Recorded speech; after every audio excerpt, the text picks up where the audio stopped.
မင်္ဂလာပါခင်ဗျာကိုကျွန်တော်ဖတ်ပေးမှာတော့ဆက်လန်းများရဲ့ဒီတရုတ်ဖို့ဆိုပြည်တို့ရဲ့လောဘဆိုတဲ့ကာတွန်းလေးကိုဖတ်ပြရင်မှာဖြစ်ပါခင်ဗျာနားဆင်ခန်းစားပေးကြပါတခါတုန်းကရွာတရွာမှာတကူကောင်းစာမီအတကြီးရဲ့ဥပမော်ဆိုသူရှိတယ်တနေ့တော့ဥပမော်ဟာကုံဝယ်ဖို့မြင်းစီးပြီးမျိုးဘက်ထွက်ခဲ့ရာတောင်ကြချောင်းငယ်တခုကိုအဖြတ်ဟာမိုးတွေညှို့လာပြီးတောင်ပေါ်မှာမိုးရွာပြီးထင်တယ်တောင်ကြရေတွေဒလဟောစီးစင်းလာတဲ့အတွက်မြင်းကိုအတော့နေရတယ်မြင်းကုန်းနီးမှချီရတဲ့ငွေအိတ်ပြုတ်ကျသွားတာကိုဥပမော်မသိလိုက်ပါ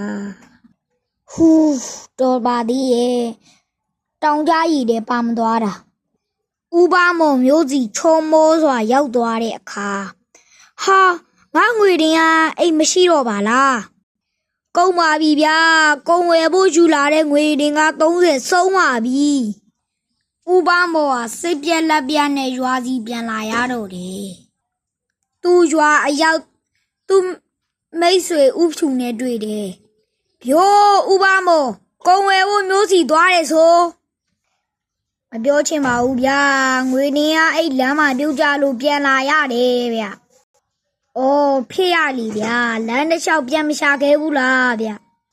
ရှာပါတယ်ဗျာဘယ်နေရာငွေနေရာပြုတ်ကြခဲ့တလေမသိပါဘူးဗျာနောက်နေ့ရက်အကြမှာဥဖြူရဲ့သားမောင်လူအေးချောင်းနဲ့ရေစင်းကူးရငွေတင်ကအိတ်ကိုရသွားပြီးဟာငွေတင်ကားတွေရေကြီးလိုက်တော့ငွေတင်က30တောင်မှပဲမောင်လူအေးကဝမ်းသာအားရနဲ့အိမ်ပြန်လာတယ်အဖေကျွန်တော်ချောင်းထဲကြီးစင်ကူးရင်ဟောဒီငွေတင်ကအိတ်ကောက်ရတယ်ဗျမြို့ကိုသွားတဲ့လမ်းကချောင်းထဲကဆိုတော့ဥပမော်ချပြောက်သွားတဲ့ငွေတင်ကအိတ်ပဲဖြစ်မယ်တာသူကိုပြန်ပေးတင်တယ်စိတ်ထားပြုစင်နဲ့ဥပြူတို့သားအဖဥပမော်စီသွားပြီးကျုပ်ရဲ့သားချောင်းထဲကဟောဒီငွေတင်ကအိတ်ကောက်ရတယ်ဗျခင်ဗျားရဲ့ငွေတင်ကအိတ်ဟုတ်မဟုတ်ကြည့်ပါဦးဟာဟုတ်တာပေါ့ဒါကျုပ်ကြပြောက်ခဲ့တဲ့ငွေတင်ကအိတ်ပဲ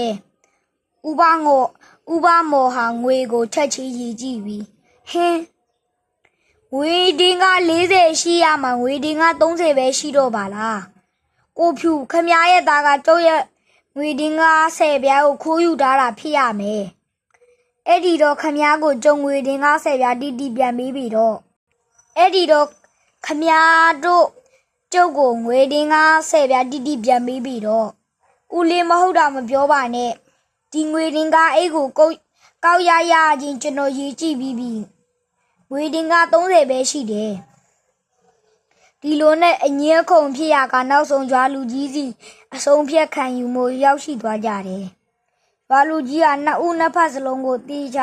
စစ်ဆေးမေးမြန်းပြီးနောက်ငွေတင်ကအိတ်ကအိမ်တိုင်းလွတ်မှရှိတဲ့အိတ်မျိုးဖြစ်ပြီးဥပမော်ရဲ့အိတ်ဖြစ်ကြောင့်တည်တဲ့အမှတ်သားမပါဘူးဥပမော်ရဲ့အိတ်ထဲမှာမူလာရှိတဲ့ငွေဟာတင်ကားပြ40လို့သိရတယ်ဟုတ်ပါတယ်မောင်လူအေးကောက်ရတဲ့ငွေအိတ်ထဲမှာငွေတင်ကအပြား30သာရှိရဲ့ဟုတ်ပါတယ်ဥပမော်ကသူ့ငွေတင်ကအိတ်ဘယ်နေရာမှာချပြောက်ခဲ့မှန်းမသိလို့ပါလို့ထွက်ဆိုထားတယ်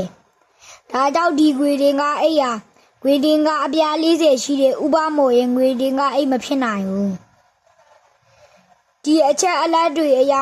ငွေတင်က30ပါရဲ့ဒီပိုင်ရှင်မဲငွေတင်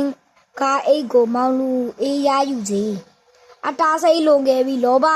ချီမီတဲ့ဥပမော်ကလက်ကြီးပလာနဲ့အိမ်မြန်သွားတော့တယ်ပြီးပါပြီခင်ဗျာအပိနာဆင်ပေးကြညီကိုမောင်မများနဲ့တကွာမိမြမပြည်သူပြည်သားမှ